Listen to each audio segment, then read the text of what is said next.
Hammaga salom. Bugun mafiya o'ynashga boramiz. Hozir birgalikda tayyorlanamiz. Sizlar bilan yil oxirigacha meni planim haqida gapirib bermoqchiman.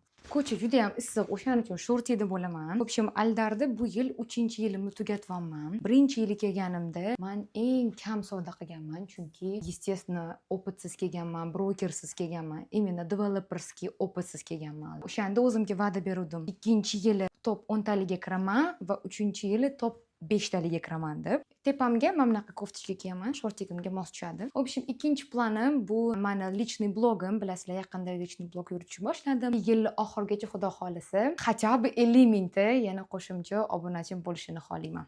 Men почти tayyor bo'ldim. 3-planim bu yil oxirigacha kichkina komanda yig'moqchiman. Menga yordamchi kerak bo'ladi.